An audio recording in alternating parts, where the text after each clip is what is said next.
Today on the Games for Life podcast, we're going to be talking about a few things here, such as EA double backing on single player games and saying that they're really important. Tencent trying to own more shit, and Halo, what was it, Halo 2, Arthur? Halo 2 more popular than Halo Infinite. All coming up here at the Gamers for Life podcast.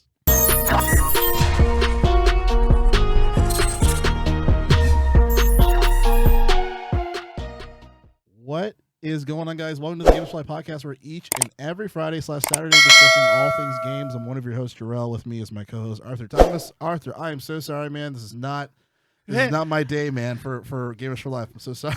Oh, it's fine. Hey, at least everything's working. You know, we've definitely had the days where it's like, hey, surprise, my brand new headphones don't work, or surprise, I'm trying to record in this microphone. Yeah, my computer doesn't recognize it. Or, hey, my USB slot stopped working. Right. Yeah, dude, like, I've had like crazy freaking, I've been working on an album, and that's been taking up all my time, and then trying to get it done on a timely basis. And then, like, when we do have podcast stuff, what did I do? A podcast this week?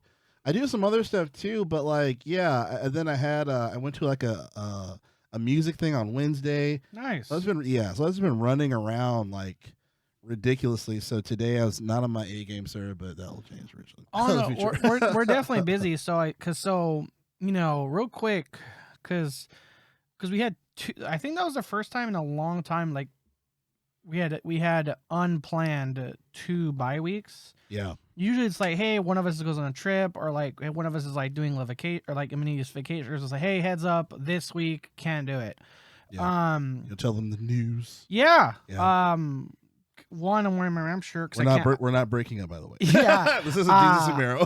I know. I'm sad. That makes me sad because I feel like they just started, but anyway. I know. I feel like they've only been at Showtime for like a year max. Yeah. Maybe. Yeah. Because I remember, because it was like around COVID time when the Jesus and Mero went to Showtime, and now they're breaking up. Right. So and I just, damn it. But my thing is, so one of the bye weeks was I had a lot of things going on just on the side, and the second bye week I was definitely fucking busy, because I'm getting ready to move. Getting ready to move. I don't know what a clapping thing is. There you go. I got lucky. There you go. I got lucky. So, and the reason why it's like, I mean, like anyone that's moved knows it's like there's this, it's like the closer you get to it, and the more you think there's just more shit to do. But this is also a little different because I'm moving out of state. Right. I'm moving a couple time zones. I'll be moving to Minnesota to be closer with the family. And to kind of keep it short. I really want to move out there because something we discussed. I won't go into too much. But anyone that and knows anything knows that California is getting more expensive. And like me, like I don't have a partner. I'm not married, and it's like eventually I want to live on my own. And to do that, living on your own in California is like damn near fucking impossible. It's very challenging if you don't have a crazy job. Yeah. Yeah, and then even if you do, you're still still fucking expensive. Paycheck. You're still like paycheck to paycheck, and Absolutely. And so I'm like, long term, like I'm 33, I definitely want to start being able to have more financial freedom, get my savings back up that COVID kind of killed, and then also be closer with the family because there's the first baby in the family via my baby nephew. Yeah, and congrats on that again. And man, that kid, Uncle? my first, I'm an uncle now. You mentioned a while back, which with Welcome church. to the uncle family. Yeah, it's fun. It's fun. And when I visited my family, it was like last week of May, first week of June. That was my first time seeing a lot of family members because I'm the only one out here in California of my family. And then 2, like this little dude's not even my kid, but even I'm like, oh yeah, it's precious. I want to be around him more. It's like I want to be around this more. Grow and all that. And so it's like I want to be close to the family now. And then I will moving out of California was in the back of my mind for like a little bit. It's like I kind of had an eternal goal of like by the end of next year to have this either have or at least start getting ducks in a row, like feet on the ground, leaving California by the end of next year. And so it's like, that wasn't something new to me, but yeah. So end of this month, and if you're listening to the end of this month, I will be out of the Pacific time zone and following the Rams' previous offensive coordinator, also moving to Minnesota. So I got a little dog in the fight of becoming a Vikings fan. Via one, it'll be my new home team. Nice. It's been my, the Vikings have been my family's team, and like I said, just by chance, always mention sports here and there with football getting closer. Yeah. What I mean by that is the Rams' previous offensive coordinator is now the Vikings' new head coach, and then the Rams' previous tight end coordinator also went over to the Vikings as well. Though I forget his new position. I think he might be their offensive coordinator.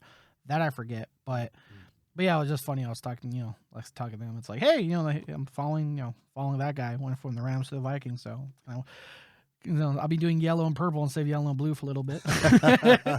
That's right. That's gonna be weird, huh? Wearing those colors. Yeah, I mean, well, I'm a little bit of a nomad. I lived in Northern California for about 5 years via school and just staying up there. So that's why I still, as a Dodgers and Angels fan down here in Long Beach, LA area, I still have a little soft spot, dog in the fight when it comes for the Giants, not much the Athletics, but the Giants, the San Francisco Giants baseball team, the Warriors basketball team, Niners football team.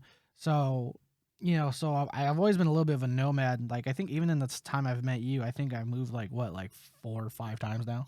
Yeah, you were definitely grinding, grinding, and they're like, oh, I got a new place, this, I got a roommate. I was like, oh shit, Arthur makes it happen. So, I mean, that's you got to. I think almost like literally every reason why I moved in Long Beach is because rent was like going up. But I remember one time, my rent via a new property management company coming in, they gave us like a 3-month notice. So I'll say upside downside, at least the notice was well in advance. But they said, hey, we're the new people that took it over. Hey, in 3 months, your rent's going up like $300. And I'm like, fucking deuces. So that's been the main factor of why I had to move so much since my time in Long Beach. And so it's like I'm looking forward to being around family and affordable housing for the first time in my fucking adult life. There you go, man. Hey, well, congratulations again. I will miss you terribly here in California. Obviously, we will still do the podcast. Yep. I got some fun gifts for you before you go as well. Oh, sweet. But I'll say, just for that, like some podcast stuff. There probably will be more like bye weeks and stuff once I get out there. There will be time to get my feet in the ground. But again, the short to medium term goal is to get another set schedule, and that will come once the drive here I was mentioning job. It's like there will be a little bit of a hiatus just to get everyone on solid ground and everything. Of course, everyone should understand that by now, especially when it comes to the quarantine days. I know, yeah. So everyone should understand that. So just be patient with us during that particular time. But if you are watching this for the first time, hello. Be sure to like and subscribe here on the channel for the YouTube channel. And also, we do have a great catalog of audio episodes that you should definitely follow on the podcast application of your choice. So please be sure to do that. And Arthur, he does manage the channel for YouTube, especially when it comes to streams and whatnot. We're going to go into talk about one of the games that he's been really excited for or been playing with some good folks that we know. So we're going to get a little bit into that a bit later. But you can go to linktree.com/Gamers for Life for all things Gamers for Life when it comes to the audio episodes or videos. And here at the Gamers for Life podcast, we read the news while you can watch or listen to what you choose by clicking on the links to the time code within the description of the episode, so you can choose what you want to listen to or watch that you care about most, or you can just hang out with us here at the Gamers for Life podcast. We always appreciate that as well. You got a friend in me, So before we get started, I wanted you to talk about this game that you've been trying to get me to play for a bit. It's just I've been so freaking busy, I haven't been able to. But is it called Duskfall? As Dusk Falls. As Dusk Falls. The floor is yours. It was one of the games I definitely overlooked at the Xbox conference 2 years ago. That was for me. That was one of their best conferences, at least giving value to Game Pass wise, because that was a conference where they said, hey, by the way, every single fucking thing we showed you is coming on the Game Pass. And the aesthetic it was like a visual novel comic sort of thing, like a lot of still images. There are cutscenes there, but it is like a visual novel. And the aesthetic is, it's like there's a road trip happening through the Southwest. It takes place in Route 66 going through Arizona, and something happens, but a motel. And that was kind of the aesthetic in the trailer for it. I really didn't look much into it. poof, here we are now. A few weeks ago, at least a month ago, I want to say, the game drops, and Church got me into it. He's like, we need to try this game. He played a little bit of it, and man, I'm so glad he fucking got me into the game. So, so As Dusk Falls, it's on Game Pass now. It is 70 gigs, so that's a big, storage space issue for some people. It is on xCloud. Okay. And the crazy thing is, so gameplay wise, it's think of like a Telltale game. I'm ready for Telltale or Telltale? Telltale. Like TE? Yeah. Okay, Telltale. Yeah. So it's like, picture like the Walking Dead series, A Wolf Among Us, stuff like that, gameplay wise, but it's cooperative. And it is so fucking fun cooperative. It's a very narrative based game. Like I said, that's the best way to describe it. Telltale, but with friends.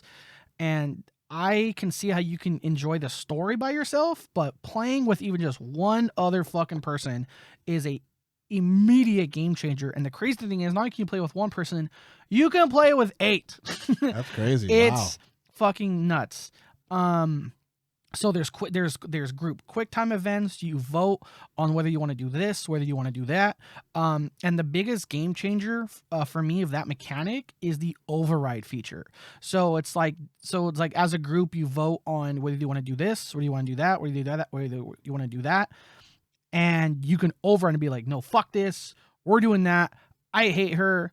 She can go fuck herself. And then someone can override, and you have limited overrides per chapter. There's 6 chapters, but the game's split in half. The game's split in half. There's think of like part 1, part 2. Part 1 has 3 chapters. Part 2 has 3 chapters. Yeah. And so every chapter you have limited overrides. And I put the setting to have less than the recommended to make overrides that much more valuable and like precious, or like you really have to like really think about it. And you can have override battles. So like, last time we played, it was 6 of us. It was me, Caleb, Cheyenne, Church, Prime, Victor, and with 6 people, that game it's chaos. It is pure fucking chaos, man. Because you're trying to convince people like, no, vote this, vote that, vote that. And if that's a split vote, then we call it spin the wheel, where it just kind of does like ding ding ding ding ding ding ding ding ding. And the cool thing is about this game is, upside downside, the game is kind of upfront and saying, hey, this is going to be a very important fucking decision. Like the game's like, there's other decisions that definitely have factors and outcomes, but the game is upfront like, this, it's like shit's about to go down after this. Yeah. And that's usually when you see the overrides just fucking go in. And so gameplay wise, I didn't think it was going to be that intriguing, but like I said, and a story I'll get into in a second, but like I said, you have to play this with other people. And if you're thinking 8 people is a lot, couple things. So it's on Game Pass, console and PC, and it has a feature like Jackbox, where if one person's in their like on their PC or their Xbox, they can host it and other people can join with mobile devices. There's an app for this game. And we've had to use that because Caleb and Shan were having issues with their other controller. So Caleb was on the Xbox with the controller, and there's like a room code that Shine used to join there. So it's like, and like old school Halo, there's also Couch Coop Online. Okay. So if there's like two of you home, controller 1, controller 2, you both can go on. You both can go online. Like I said, it's fully cooperative. It's awesome. And another thing that makes this game so good and so immersive is the story itself. Like this is the most immersive story I've seen in a long time. Now, to be fair, wow. I don't dive into so much narrative-driven games. Like I know, like you're a big Life is Strange fan. Yeah. I really never did the Telltale games because I felt like, well, number one, they were getting spoiled left and right. You really couldn't avoid it. Like thumbnails were fucking spoilers. You know what I mean? Yeah. When Telltale was I feel like when Telltale was at its highest, at its peak, it's like someone uploaded a video and like boom, it's like that person's dead face is the fucking thumbnail. And it's like okay, cool. Oh, they didn't make it. So that's why I never really got into that. So like I said, it's been a long time since I've really had a narrative focused driven game, and like I'm telling you, it's like Jackbox. It's this is an awesome party game. And nice. Something that I can personally attest. Great game, not sober. I mean, I don't want to believe. Yo, man, fuck that guy, man. Oh my god! Like I think it was me and our Prime had this character we didn't like, and so there's group quick time events, and so it's like, oh, this person, save them, quick time events. You're just sitting there like, I ain't pressing A, fuck that person, boom. Oh my god. And it's really cool because when each chapter ends, it shows you like the forks in the decisions all you made, so you can see like how many different ways it could have gone. And then also something that's cool is when the chapter ends, it tells you what percentage of players made that decision. And the most rarest decision we made was something I did via an override that only 7% of people did. And it was, in my opinion, definitely the wild card fucking like, oh, that's logical. This is like, okay, well, it's not logical, but it's emotional. And this is like, fuck you, scorched earth. And I was like, override, boom. Like, nice. And I can't wait to get back into it. So I mentioned the move, and I kind of put the bat signal out with the group chat. Is like the goal is like we need to have one long 8 fucking person playthrough of this before I go, because I played it with me in church, and then I played it, not the whole thing, but like chapters with myself in church, and that was fun. Then me, Shane, and Caleb, and that was fun. And like I said, with 6 people, holy shit, dude, it's so fun. And like I said, you know. You don't need multiple controllers. You just need one device kind of being the quote unquote host, and then whoever can just jump in with the room code via the app on the mobile device. So again, great party game, Game Pass console and PC, on xCloud as well. Give it a try. It's an amazing fucking game. I haven't even finished it yet. We've only finished the first 3 chapters. And like I said, our plan is to do the next 3 before I go in the next few weeks. And I can't fucking wait. That's dope, man. Yeah, definitely. I gotta pop in there for one of those. Definitely for at least one of those chapters. Are they making more DLC for the game? I hope. I'm already like, this is one of the few games like, oh, please make more DLC, please make more content. Because like I said, at first I thought it was weird. Like Prime pointed out how it was weird that this like very graphic novel, like not CGI, not like Unreal Engine 5 fucking game is a 70 gigabyte game. And it's like I said, the chapter ends and there's all these forks, and it's like, oh, it's 70 gigabytes because they had to make the game like 50 times. Right. But as of now, no DLC, but the game I'm already seeing the replayability, because I want, like, for example, when we were playing with the group, the group voted on a decision I didn't like. So I want to go back and, you know, be like, nope. They liked, hey, character, my friends liked you. I fucking did not. So I want to see you get fucking. Trust you. It's like, I want to see you get fucking murked. It's fun. It's definitely a game that kind of went under the radar for me when it was shown during that showcase. But once again, it's called As Dusk Falls. Give it a try. It is immensely fun, exponentially more fun with more people. Nice. Well, definitely a really cool breakdown there. Speaking fun with more people, I thought it'd be fun we talk about this Halo thing. So I'll probably have you lead the pack again on this, but I'll at least read a little bit of stuff here on thegamer.com. So it says, according to thegamer.com, it says Halo 2 gets 38 times more viewers than Halo Infinite on Twitch. 38 times, 38 times more viewers than Infinite on Twitch. So it says someone trying to beat an impossible challenge with $20,000 on the line proved to be pretty popular. So it says here that Halo Infinite has been struggling somewhat when it comes to staying relevant for as long as its creators would have liked it to. That goes for a number of people playing and also the number of people watching them play. That much was showcased by some side-by-side comparisons. This week, as 38 times more people were watching Halo 2 on Twitch than they were watching Halo Infinite. The massive differences in viewership is between the newest Halo and one of the oldest games in the series was highlighted on Twitter by Gunshot. So more than 45,000 people were watching others play Halo 2 at one point on Wednesday. Meanwhile, 1,200 people were watching others play Halo Infinite before 343 Industries and Xbox get too worried. There's a reason for this disparity. As we mentioned, that $20,000 challenge. Funny stuff there. Your comments on this. Obviously, Halo Infinite's pretty much dead in the water. Halo Infinite's dead. Yeah. I mean, I won't go too much into it, but again, my quick talking points is the campaign. For me, I don't want to play the campaign because as a story, it's kind of like, for me, it's kind of like apples to apples. Why I'm not a big fan of the movie The Last Jedi. Because the first movie of the new trilogy left me anxious for the next chapter. And the next chapter, just shit all over it. That's what happened with Halo Infinite. Halo 5 left me excited for fucking Cortana taking all the AI in the UNSC and going rogue. That I want to fucking see that. And then the next game is like, oh, that already happened. You can read about that in the journals throughout the game, or Google it because fuck you. And then of course the game not being cooperative at launch. So I'm like, how is this not cooperative? And then of course is the fucking Halo multiplayer, the battle pass.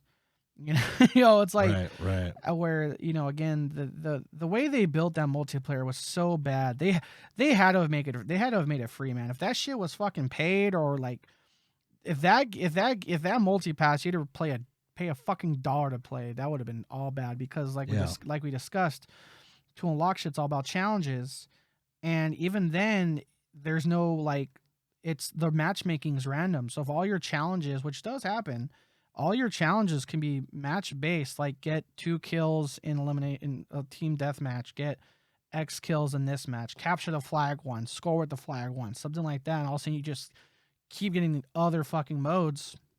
Yeah, fuck you. So that game's dead in the water. And so again, so what happened here is Moist Critical issued a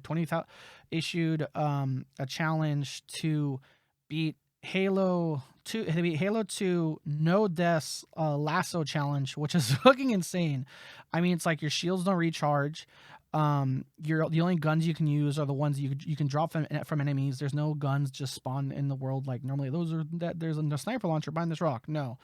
Again, just immensely difficult. And so because that challenge was issued, everyone was jumping on that. Plus alone the fact that Halo 2 is an amazing game. Right. And we remembered of like what Halo was like and what Halo was fucking supposed to be.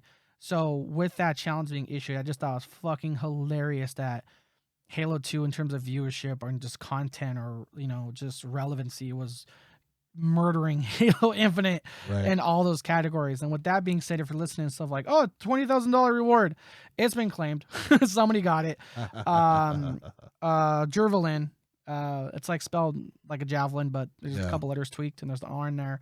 So Jervelin got it. It was about 6.5 hour playthrough. Actual money is like Bitcoin. Yeah. I don't know. I believe money because okay, that's cool. USD. Yeah. Yeah. So that's cool. good old USD, a little bit more stable than crypto at the moment. So it's like I said, so there is like context of like why Halo 2 just spiked out of fucking nowhere. But even then, I feel like because of everyone getting back into or being dipping their feet or even watching Halo 2, I bet you're gonna see Halo Chief, goddamn it, Halo the Master Chief edition trending more because of this. Like, oh yeah, I feel like more people are gonna get back on Reach, more people are gonna get back on Halo 3, more people are gonna get back on the original Halo. And remember, one thing I think that's really cool with that remake, I haven't seen in other remakes, is with the press of a button you can go from the new graphics just like that to the old classic graphics. Like, right. Poof, I do remember that feature. That was a really neat feature when they made that. Yeah, there's no pause settings or go back to main menu. Nope, it's just you can have fucking 4-player cooperative and one of you is on the classic, the classic graphics, and all 3 of you in the modern shit. Bam, you can just, I think it was like whatever, like let's say down D-pad.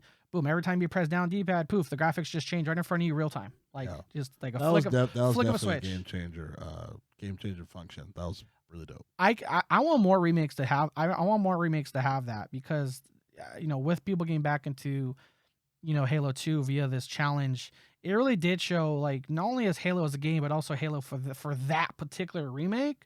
Why that, like, for me, that was like the gold standard of remakes. Like, look at all the remakes we've had since then of like, the Rockstar shit in the bed. Yeah, you know what I mean? KOTOR being potentially unplayable for the Switch. Now it's KOTOR 2 is kind of playable for the Switch too now, that game breaking bug and glitch shit. But yeah, so again, for me, Halo Infinite is a dead in the fucking water. And I don't want to be like super, jabbing the knife in, but it's like, I'm not saying it deserves it, but you can see why. It kind of does though. You can see why. Like, it's like, it's not just a Microsoft title. It's the Microsoft title. The Microsoft title. Like Gears of War is right there behind it. But Gears of War isn't Halo. Like Halo is Microsoft. That's why I was saying that other episode when we had church on, how disappointing that was, because even just when it comes to, and I'll try to be short and sweet with this as well, but um, even with just really incorporating the core elements of Halo, and when I say core elements, I mean campaign with co-op functionality. They chose to focus on this open world thing. They chose to focus on this online functionality purposefully before even working on core functionality. And then when they do work on core functionality, they treat it like a beta, like a multiplayer beta. And to me, that's inexcusable. Regardless of whatever process, or regardless of people that maybe knew about that was going to happen. To me, it's completely inexcusable. And this is the exact reason why you have people that are going to the older Halos, because this is what we wanted. So that's why I said originally, I think it was a mistake that they tried open world. They should have did that later. They should have did the GTA 5 the GTA 5 route, where here's your core game. GTA Online will be out later. I think that was a Yeah. perfect. I think that was a perfect strategy, and Halo really should have fucking took notes on that.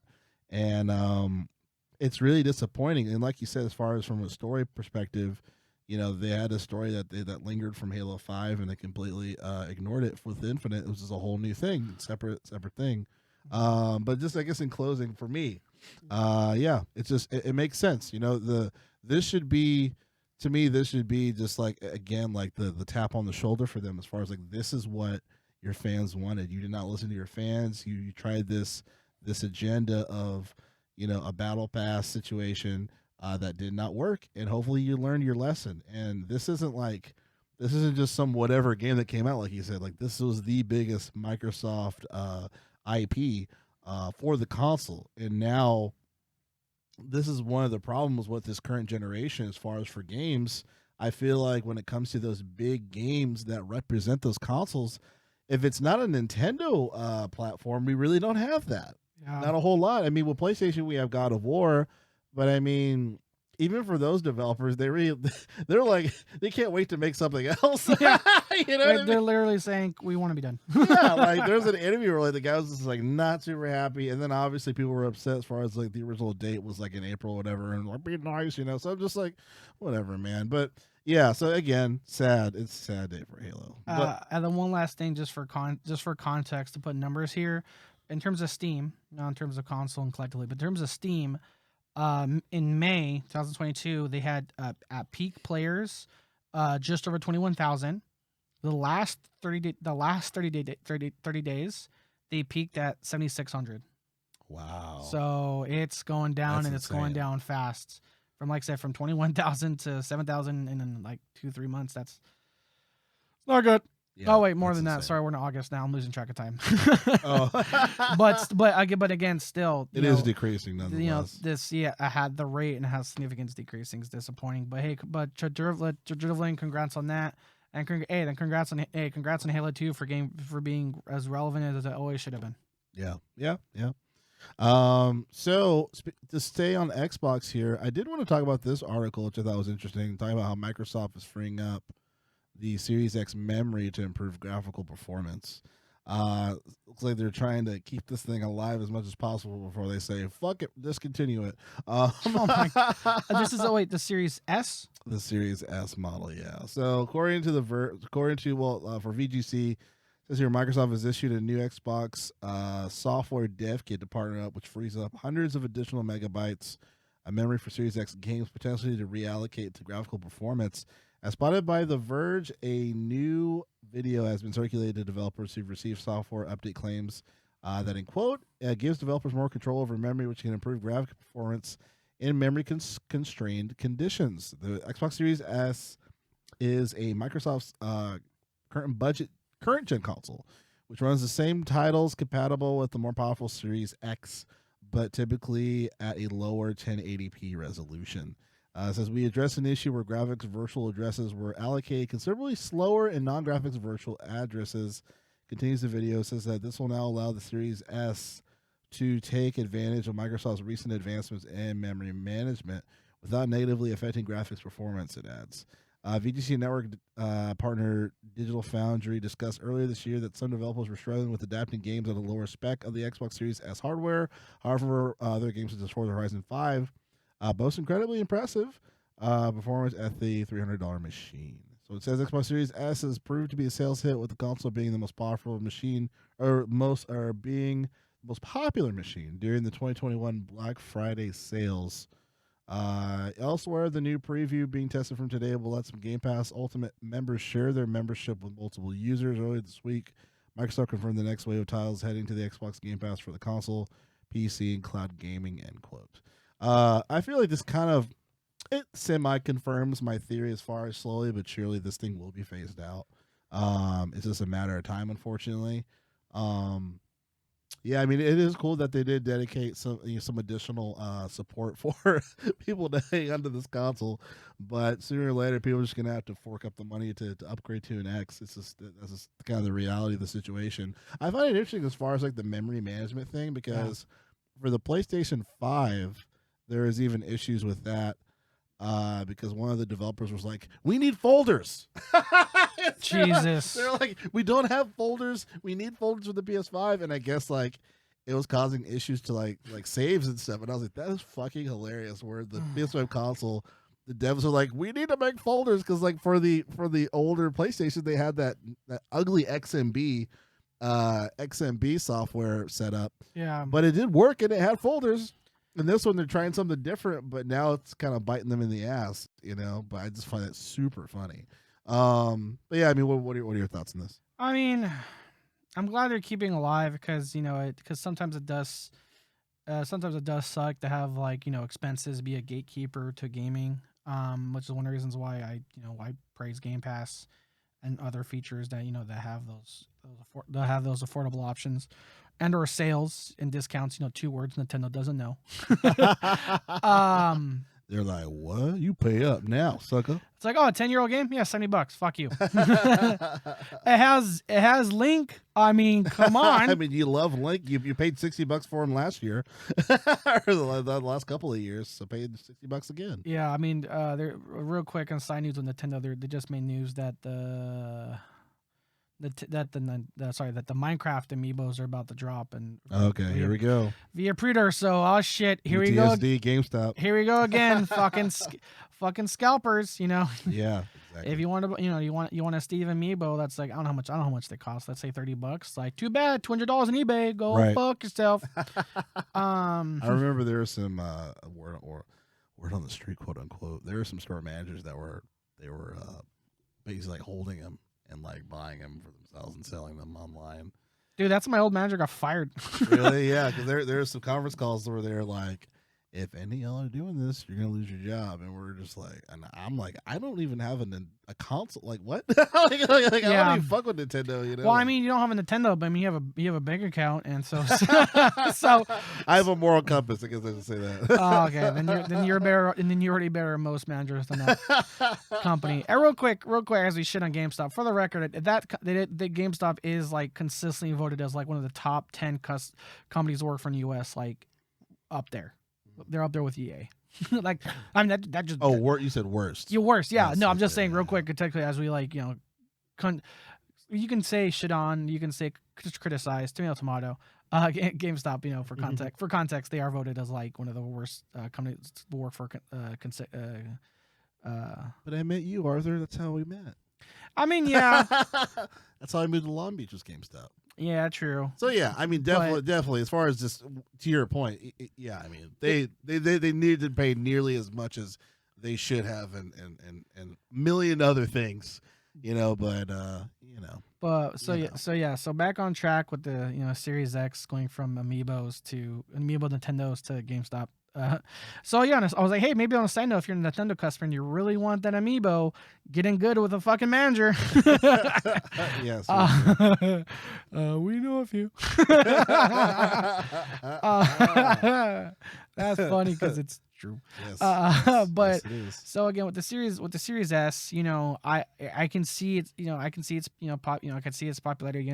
As a guy who just said, I'm getting ready to move out of state because it's fucking expensive to live here. I'm not going to be the one to shit on people of like, stop being poor and just buy an Xbox. But I can see how the Series S is going to get faded away. I'm glad there's a graphical improvement. I'm glad there's support. It's really funny. It reminds me of that story. Remember how like there was a random fucking software update for the 360 the Xbox did? Oh I yeah. was like, oh yeah, you could. Someone like tweeted at Xbox, hey, this doesn't work. Can you fix this? And like, like a week later, they're like, oh yeah, it's simple fix. There's an update coming your way. We're like, Right. thanks Xbox. Like, wow, thank you guys. Yeah, thank So you God. upside downside, even though it's circling the drain, it's still getting supported. So I'll take it. Um, as much as as much as I do, shit on Sony, I still think the Series S was a miss. But I'm glad it's getting the support, even though it's on its way out.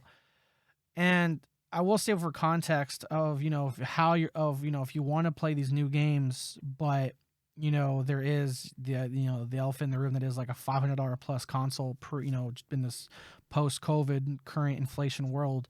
I'll just mention xCloud. Like we said, I think Xbox is smart long term in investing in this xCloud possibility. So for me, I like to connect one story to another. So like I said, it's like for me, it's like I thinking, hey, if you recognize as a customer that the Series S is not a true next gen console, but the Series X is too expensive. See what capabilities you have to take part or be part of a benefit from the xCloud service via the Game Pass Ultimate. Yeah. Oh, and then really quick side note. I found out that Final Fantasy conversation we were having, you are able to you will still have your save if you upgrade from the PS 4 to 5. Okay, so better than Rockstar. Good job. Yeah.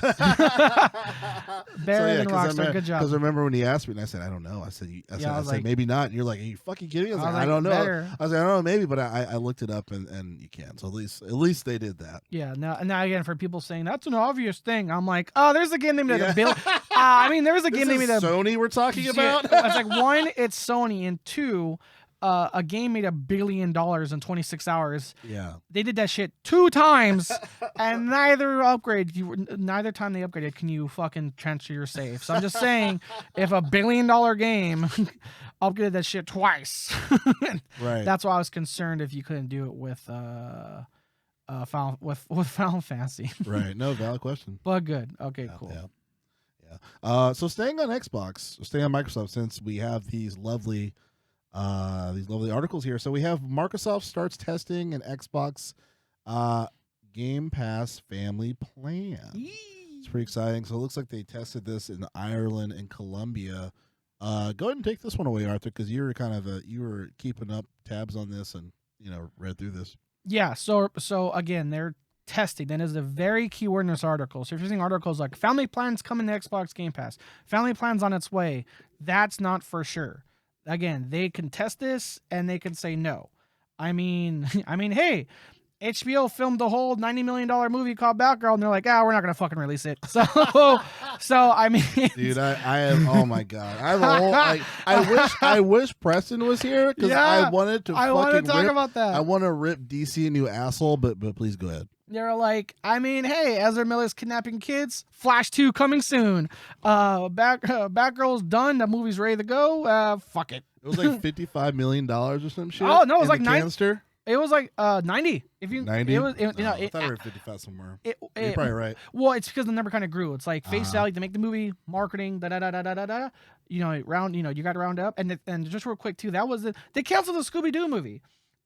And I think the funniest thing, I like this one tweet was like, HBO canceling a Scooby Doo movie to benefit from a tax write-off. I'm like, they were like, hello? That's like 95% of Scooby-Doo villains is tax shit. Why'd you do it, Mr. Johnson? Oh, the tax and insurance money. Yeah, I didn't want to pay taxes, but I wanted that insurance money. I'm like, that's fucking funny. So yeah, so this Xbox again, so if you're reading articles or clickbait shit of like family plans coming, it could be. We don't know yet. It's not confirmed. So again, so they tested this in Ireland and Colombia. There's more information on the Ireland side of it. So what it is, it's four profiles for share for, I think it was like 22 or 23.99 euro, which it was 21.99 euro per month, which at the moment speaking is like slightly less in US dollar. Yeah. So There's one point where the euro was matching the USD because there's the global inflation. well, it's actually less now. It's like 98 cents. Oh shit. Yeah. So hey, man, we talk about Recession. that. I was like, hey, Global recession. show for games and stay for inflation. Jesus Christ. But yeah, so what it was, and also too, it's an insider program. So remember, so the insider program on Game Pass that I used to be a part of it. I don't know if I'm anymore because I never really did much into that. Yeah, check your emails, dude. Yeah, well, it's because it was only by invite. Right. And one of my friends, Kyrie, he was part of it. And he invited me into it, and I really never delved into it. I never really fucked with it. I'll just see if I still am. But again, so this was an insider program test in Colombia and Ireland. So if you're listening from Ireland, and you have Game Pass, you think there's a family plan. No, it's for the select insiders. Right. And so what it is, it's profiles via invite. So if I have it, I can send out 3 I can send out 3 invites. And they're testing right now. That's kind of what we have. Like, we don't have the really results or whether it was popular, unpopular. One thing we know though is it was only for Game Pass Ultimate, the $14.99 version. So, because remember, there are still technically 2 tiers of Game Pass: the regular Game Pass at $9.99, where you get console games only, and Xbox Live is separate. Xbox Game Pass Ultimate, currently at $14.99 at the time of recording this. That's the one that's really the value. You get the PC games, you get Xbox Live all in one go. So the family plan was based off of this. And man, when Game Pass was like first peaking and fucking killing it, and we were talking about like how they making money before, dude, if they make this shit 4 profiles for like $22 a month, holy fuck. Like, that's going to be so many more. That's going to be one increase. It's going to be an increase, in accounts and customers. And I want to say usership is a fucking word, but I'm tired, whatever. My breakfast was 20 minutes ago, a thing of M&Ms. Jesus Christ, but again, so real quick. So once testers have signed into this new plan, they can head over to the Microsoft account page to send 4 invites via email or generate links to share with friends or family. Microsoft had been rumored to be contemplating a family plan for Xbox Game Pass for quite some time, and this preview shows it's getting ready to test how Game Pass Ultimate sharing would work more broadly. Then it goes on again for the price breakdown, the benefits you get, including EA Play. I think this is a good idea, but I think if this does go live, we are definitely going to see a price jump. Definitely see a price jump. I mean, $15.99 for one person, and I'll send $21.99 for 4. That's definitely gonna be a bump on from that. Yeah, I definitely agree. Yeah, because we've had this conversation before as far as Microsoft having the cachet to do just really fantastic deals that Sony and even Nintendo really just can't pull off or get away with. But I agree that they're cutting into their own veins at that point. Something has to give as far as price adjustments, because that is an incredibly generous deal. One thing that I think about when it comes to a family plan, it makes me think of, I guess it's like how stability is when it comes to the xCloud and things like that. If you're gonna have a game, family pass for 4 people, in the house, all going online or whatnot, and using the service. One, it's just really interesting as far as how far xCloud has come for Xbox, and then the Game Pass is really. I feel like this really saved Xbox when it comes to just financially. Obviously Microsoft is Microsoft, but when it comes to just Xbox doing well that specific department in Microsoft, I mean, it's fantastic. Because that was because Game Pass really came out when quarantine days, right? Well, or a little before that. Well, I mean, when Game Pass really started to get traction, that was when Sony, in terms of the console, quote unquote console war, Sony was winning. Like, okay, yeah, what I mean? Like the PS4 was outselling the Xbox One like hotcakes. Yeah, because that was falling at the time. A $500 price tag of consoles being, everyone kind of collected, going, no fucking way. Now, unfortunately, we're a little more used to it. But again, like definitely the first 2, I would argue maybe potentially the first 3 years, that was when, like I said, the PS4 was killing it in numbers consecutively compared to the Xbox One. Yeah. Great points there. Yeah, I'm just curious to see what becomes of this in the future. I mean, this just seems like a lot of really cool gifts to Xbox fans. Obviously, E3 next year happening, so this could be one of those awesome announcements when it comes to just once they roll this out to the States. But yeah, more to come. Yeah, there's a few images here, so I'm kind of looking at it to see how it looks in the UI, and they show what an invitation looks like, and then they show how your subscription page changes a little bit with this family plan, and it's like the same thing of a Game Pass Ultimate, active, recurring billing on, how much, the next bill date, and then it shows like how it shows what profiles there are. And the funny thing is, I will say this is this is potentially funny timing, because I feel like this is following. I don't think this was planned. Happens and how I thought of it. I like how this is following Netflix punishing people for sharing passwords. You know what I mean? Yeah. Again, like, I'm upfront when I say, like, I'm upfront when I very lucratively, very loosely stretch two things together biasly for Xbox. But again, as someone that did cancel my Netflix account, right as like the whole, right as they started punishing people for sharing passwords and kill the memes of like, hold on, this whole operation was your idea. Like when remember like the Netflix used to tweet like nothing says love like sharing your password or sharing your profile. Right.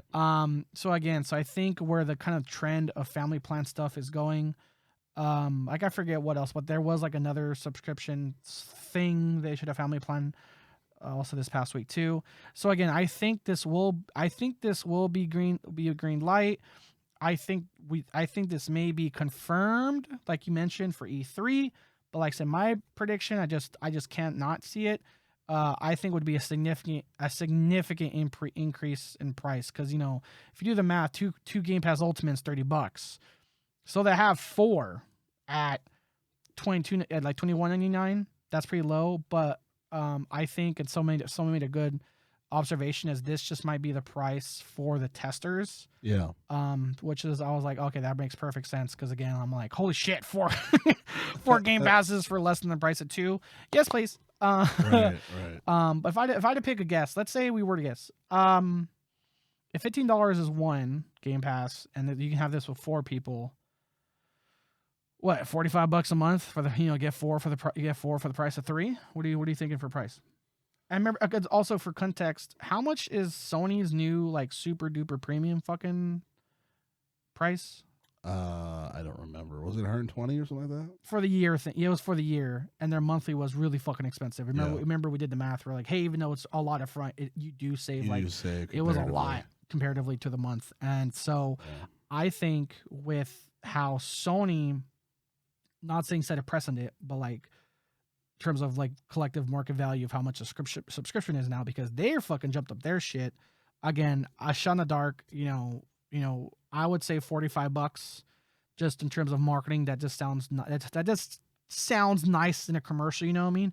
4 profiles for the price of 3 sort of thing, Right. That's my shot in the dark, dart at the wall fucking guess of how much they might charge for that. They might go a smidge less and be like $39.99. You know what? I'm gonna go $39.99. Just a smidge less than $45. Yeah. Okay. Yeah, I think 45 is a fair price.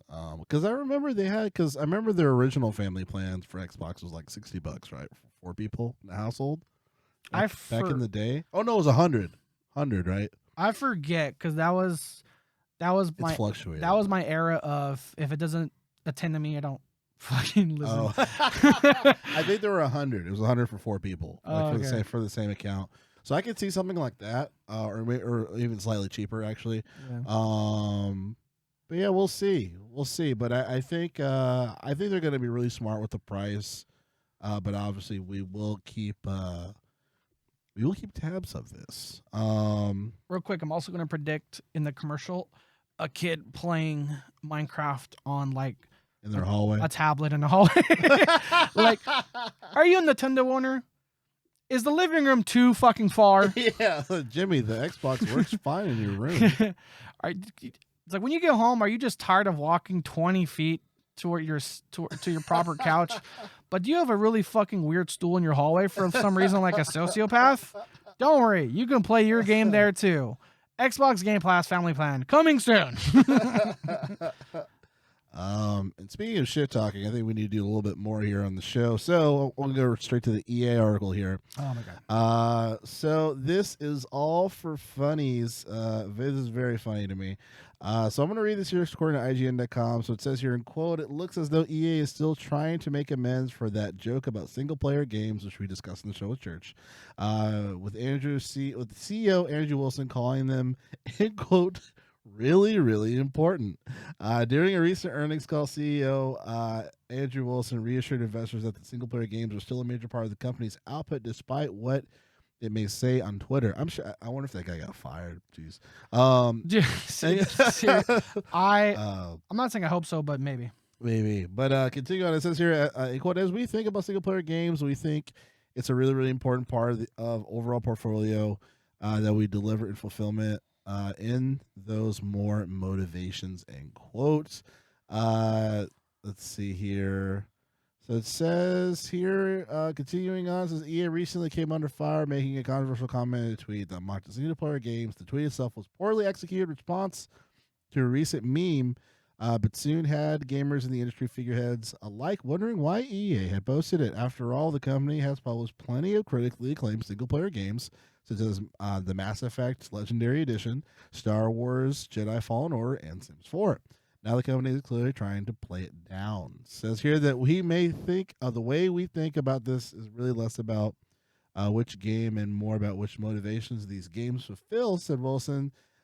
So we know that our players have these core motivations: inspiration, escape, social connection, competition, self-improvement. Jesus, what fucking Microsoft PowerPoint did he create for that? Dude, I was like, that's just a lot of business reply 1, business reply 2. This is a cleanup. That's all this is. These things that bring us together are creation. These things that bring us together as players in games, and the creation worlds and buildings of characters and the telling of stories is really important about the fulfillment. Some of those motivations. So it says here, even worse than being torn apart on social media, EA has also come under fire on its own employees about the joke. According to the USA Today, EA employees disliked the tweet largely because the company's social media is managed by a team that sits outside of the games industry. And quote says they're all new, and most of them, to my knowledge, aren't really game industry people. End quote. No, explained one of the USA Today's sources. Says here in quote, the person who posted that tweet didn't know and wasn't supported properly to ensure something like this didn't happen. End quote. So that actually affirms what I was saying as far as like whoever posted this just wasn't really responsible in understanding what they were doing. So like to Church's point, yes, it was a tweet, but it's a tweet on one of the most known corporations in the world. This is a fucking multi-billion-dollar company. Yeah. And it's a multi-billion-dollar company, and I'm sorry, you're publicly traded, my dudes. Yeah. Like, I'm sorry, the last time I heard about you was when you fucked with Mickey Mouse's money, and he fucking came in to bitch slap you, and was like, "Fix Battlefront 2 now." Right. It's like you could fuck up a game all you want, but you fuck with Disney's money, no. Exactly. So I'm already like team not pre-order, but if I was on the fence, this would make this I'm already team not pre-order because AAA games have just fucked me up, including fucking EA with their Battlefield shit. Yeah. So like we mentioned with Church, they're like, well, they don't care about multiplayer games because Battlefield 2042 was a shit show. So it's like, okay, cool. So should I be considered? It's like I would not want to pre-order Jedi Fallen Order 2, Dragon Age 4 coming out. The new Mass Effect, because as much as we love the in the past tense BioWare is not what it is now. So again, that makes me nervous for these games. Of Jedi Fallen Order 2, the new Dragon Age and the new Mass Effect. That's in the new Mass Effect. That's in development. It's like I can't wait. I can't wait for once the pre-orders are announced for these games. I think in terms of the timeline, I want to say Jedi Fallen Order 2 will be the first of those 3 games for sure. Like Mass Effect, it's the end. I forget there is a launch date or a tentative date for Dragon Age 4. But like I said, I just can't wait for the collective, like, I can't wait for the collective joke of like Jedi Fallen Order 2 now available for pre-order for pre-order, and then just fucking quoting that tweet of like, this game looks really, really important, but I don't want to pre-order it just yet. Right, exactly. Yeah, I think for an additional point, because we've made a lot of really great points on this topic as far as this, this how ridiculous this whole situation is. But on the contrary, I would say that this kind of lights a fire under their ass as well. So obviously this is EA. A lot of people don't really have faith in EA, rightfully so. But I do find it interesting that he had to play cleanup crew and explain to his his brokers or the board, as far as how important single player games are after this guy fucked up on Twitter.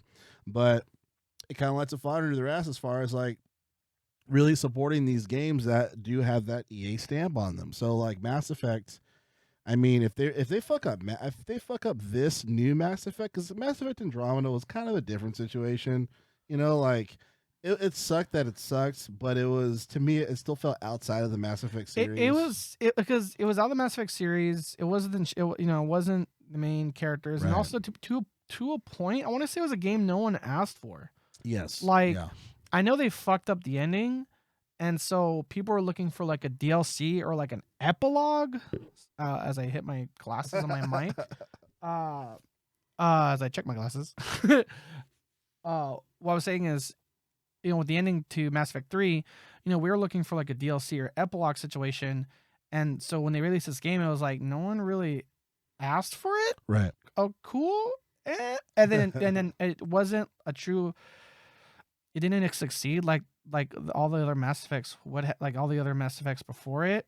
So like how many people have left BioWare? Not even since Mass Effect 3. How many people have left BioWare since Andromeda? You know what I mean? Like they mentioned the employees. That's a really good thing too. So there's two things though.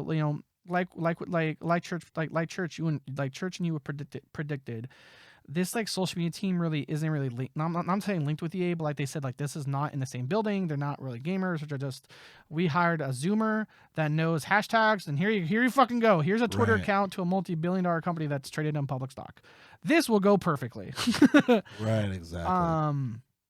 And so, but like I said, they addressed the employees. Like I said, can you imagine being one of the employees going through crunch time to make these games work, and they tweet that? That would piss me off. Yeah. Because like we mentioned, crunch work in the game industry, at least especially here in the quote unquote in the West, in the US, where there's no unions for the game industry yet. Crunch time and being overworked is unfortunately an industry commonality here. So like I said, can you imagine like working like 16, 18-hour days on like in the next Dragon Age, the next Mass Effect, the next Jedi Fallen Order? And then someone tweets, "Yeah, we don't really care about single player games." What? Fuck you, dude. Yeah, it's like, excuse me. Yeah, exactly. So yeah, I mean, I just think it's funny because it lights a fire under their ass as far as for these other single player games where it's like these better perform. You know what I mean? So these Mass Effects, the Dead Space remake. Oh yeah, I forgot about that. The new Jedi. What is it? I forgot. It's not Fallen Order 2. Jedi. Okay, the full name is Star Wars Jedi Survivor. It's not 2. Just I think it is. I forget the word Fallen Order is there, or Jedi. I think it's Jedi Survivor. I know there's Survivor. I know Survivor is in the title. I know Survivor's in the title. I know Jedi's in the title. I don't know if Fallen Order is in the title. Jedi Fallen Order Survival. I know they said there was supposed to be a Black Panther movie Black Panther single player game coming out, which I don't know if it'll be good or not. We'll see. But yeah, it just goes to show that, okay, so because this guy fucked up, we got to make sure that these games are actually going to be selling. So that's fun, funny. I find the whole thing funny. It's crazy, and we'll see what happens in the future. I can tell you what's gonna happen in the future. Me not pre-ordering. I don't care what fucking purple skin little bonus. Hey, this BB-8 instead of being white, he's blue now, and I'm like, right. I'm not gonna pre-order for that. I'm not gonna potentially waste $60, $70 on a game that I don't know is good, because according to your social media team, it's fucking not important. Yeah.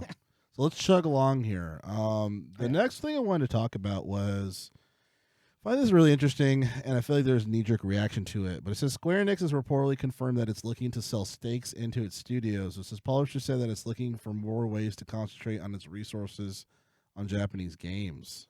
It says the publisher held a conference call on Friday to discuss its most recent financial results. Following that the call, Japan-based analyst David Gibson took to Twitter to summarize its plans. According to Gibson, the sale of Crystal Dynamics and Eidos to Embracer Group was phase one of Square Enix's plans, and phase two will be diversification of studio capital structure.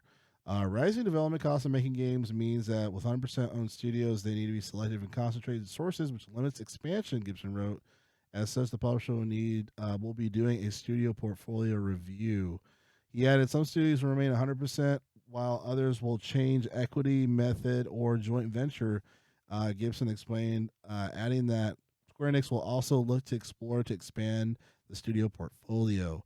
According to Gibson, according to the call, it said that the biggest impact on the EU-US studios around large titles in that changes means Square Enix will be able to allocate resources mainly to Japan titles. So Square Enix is looking to sell stakes in its studio to others to improve capital efficiencies.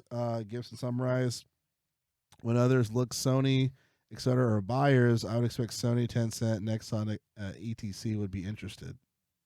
Gibson also noted that his estimation of Square Enix's decision is extraordinary because the publisher should have more than enough money to meet its needs without having to sell stakes in existing studios. Last thing I'll say here is that Square Enix capitalized the game developer costs are currently running at $840 million.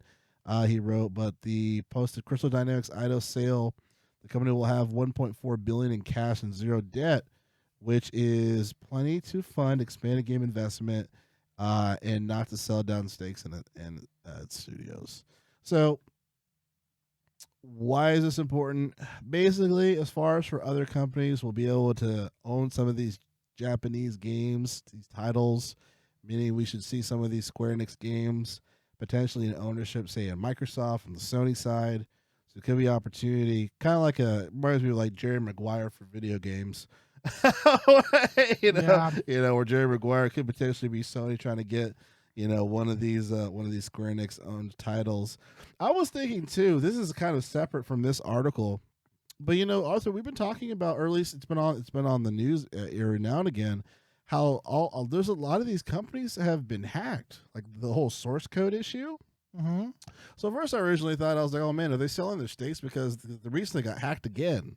They had I forget something. I forget they had to fully like shut down the server to one game. I forget what game. Yeah, so it's something fucking crazy, but I want to know what's happening around that. You know what I mean? Because it's like, what are some security measures to ensure that some of these games that we hold dear, that they're not going to get completely fucked? Like one of the, they had to read. I want to say it was either not Cyberpunk, but it was something within CD Projekt Red or Dice. I know Dice got fucked. There was some code stuff with that, but the CD Projekt Red was hacked. Like somebody, they were hacked.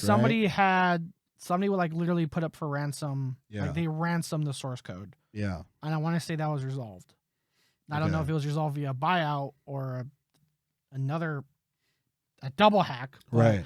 But I do remember like resolved being in like some fucking headlines. But yes, but yeah, this Cyberpunk stuff was held for ransom digitally. Yeah, I just find it interesting that when you have stuff like this that's going around, and then you have the hacks that are going on, it's like, Jesus Christ, like what, like it just makes me worried about some of these games, these source codes. Like imagine if like Mass Effect source code was hacked, like we wouldn't get another.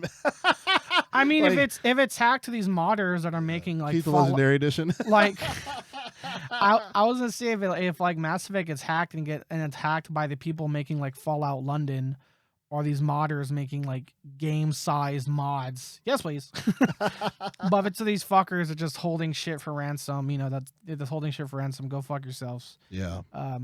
But I like how like for me real quick, the Xbox like Family Plan and Netflix was my thing, and yours is like the stakes and the hacks, because you're right. I mean, like it does create vulnerability, but I think not for the hack stuff, at least for them selling steaks. I think it's a good thing. Yeah. I'm not saying it's great, but we were talking about how in past episodes how like a lot of Japanese developers and publishers were saying, "Hey, can we get a whole can we be a part of this whole bidding war for developers and publishers?" Like I think it was Platinum Games. I think it was like somebody from Platinum Games saying, "Hey, we're watching these Sony buyouts, these Microsoft buyouts, and just like how on the business side, these like quote unquote East Coast or like Japanese developers and publishers are just as a business culture ran and operated differently." So I think this is a step in the right direction if it's done the right way. Like you said, that yes, we're thinking Sony and Microsoft, but a lot of people like me, I'm worried for names like Tencent coming up. I'm worried for places like Saudi Arabia is getting really involved with gaming, and if Saudi Arabia is getting involved, real quick, my soapbox with that is if that's just them buying them putting in money to get a piece, just to get a piece of the pie, I'm okay with that. It's a business. And if they want to get involved with this and get, invest in to get their check, fine. But when you start seeing things like censorship, and things like that down the road, then that's where I have a big fucking problem with that.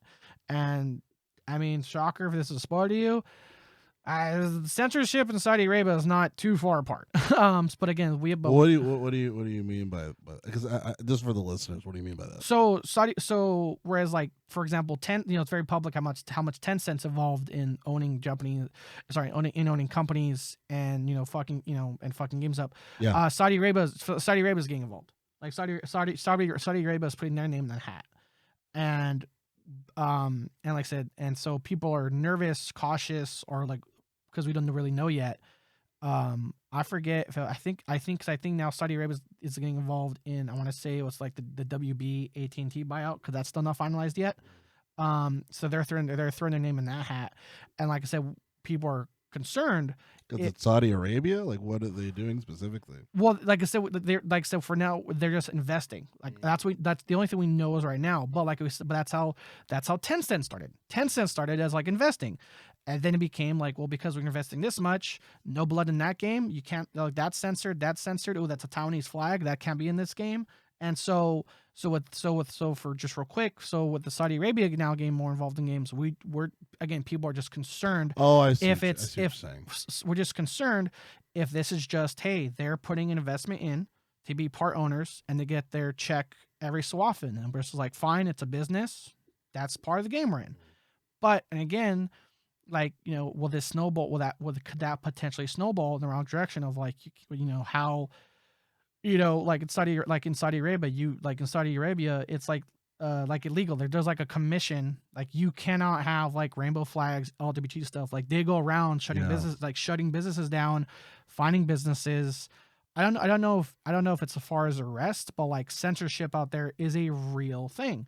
And so with Saudi Arabia now investing into games, again, is this just them wanting a piece of the pie and them taking their check and letting the boat sail as it is, or are they going to come in like what Tencent started doing and now becoming the monster it is now, being like, nope, you can't do that, you can do that, you can do that.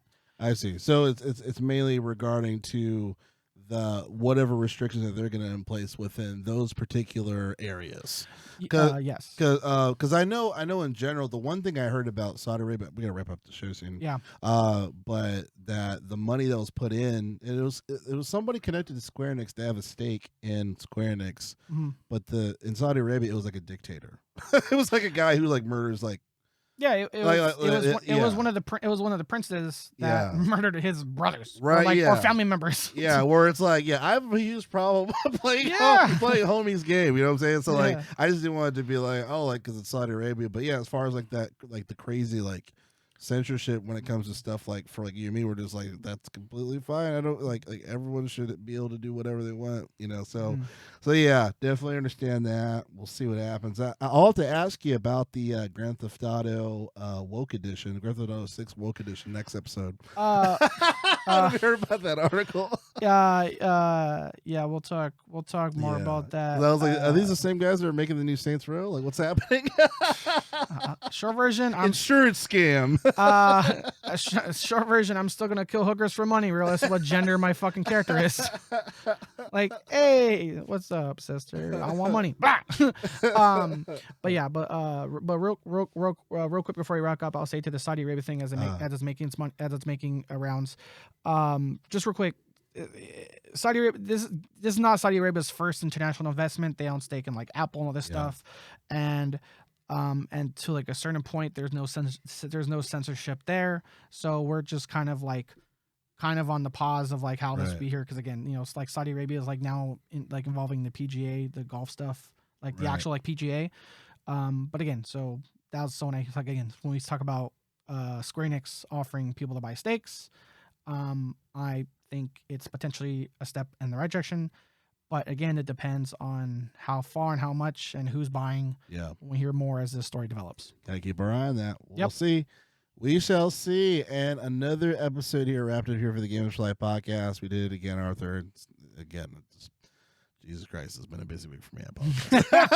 It's all good. Once we're doing this, like I said, I'm getting you some food. So just chill and get some good food, man. Sounds good, man. Well, once again, here at the Games for Life podcast, each and every Friday/Saturday, discussing all things games. I'm one of your hosts, Terrell. With me is my co-host, Arthur Thomas. That's me.